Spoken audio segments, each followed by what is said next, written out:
आइए जानते हैं कि इलेक्ट्रॉनिक वोटिंग मशीन यानी ईवीएम को इंडिया में कौन लेके आया और किसका आइडिया था जिससे आज 100% इंडिया में इलेक्शन ईवीएम के थ्रू होते हैं।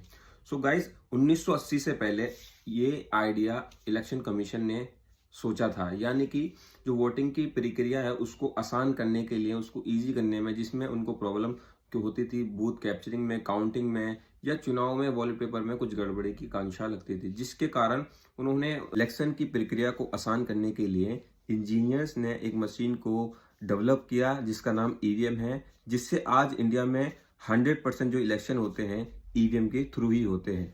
ईवीएम को डेवलप करने वाली दो कंपनियां हैं जिनका नाम भारत इलेक्ट्रॉनिक्स लिमिटेड है और एक का नाम electronic corporation of India limited. EVM machine को बनाने वाली कंपनियां इंडियन ही हैं और दुनिया के अंदर जो सबसे ज्यादा वोटिंग होती है यानी इलेक्शन होते हैं वो वॉलेट पेपर के थ्रू होते हैं, यानी कि दुनिया की जो सुपर पावर्स हैं वो भी उस लिस्ट में आती हैं जहां पर वॉलेट पेपर के थ्रू इलेक्शन किए जाते हैं, क्योंकि उनको लगता है कि जो वॉलेट पेपर है ट्रांसपेरेंसी और सिक्योरिटी रहती है। 1980 के बाद जब ईवीएम को अप्रूवल मिला था कांग्रेस सरकार, जबकि उस टाइम की जो मौजूदा सरकार थी, उसके बाद इसकी जो टेस्टिंग चली धीरे धीरे, सबसे पहले केरल में उपचुनाव में इसकी टेस्टिंग हुई, फिर 1999 में हुई और जो इसकी फाइनल यानी कि 100% जो इसके इलेक्शन हुए 2004 में हुए।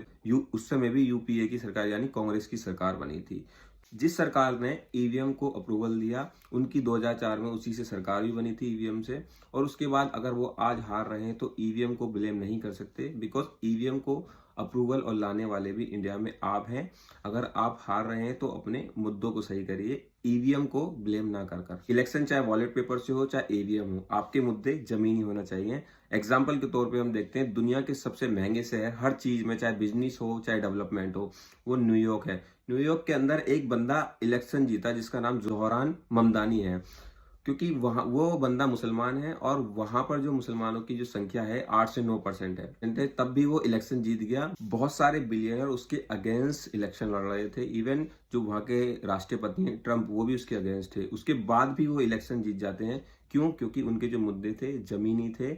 उन्होंने ईवीएम को या वॉलेट पेपर को ब्लेम ना करते हुए सिर्फ अपना काम किया। और इंडिया में भी शायद यही होना चाहिए। जो पार्टियां हैं वो ईवीएम को ब्लेम करती हैं। वीडियो अच्छी लगी हो तो लाइक एंड शेयर जरूर करें।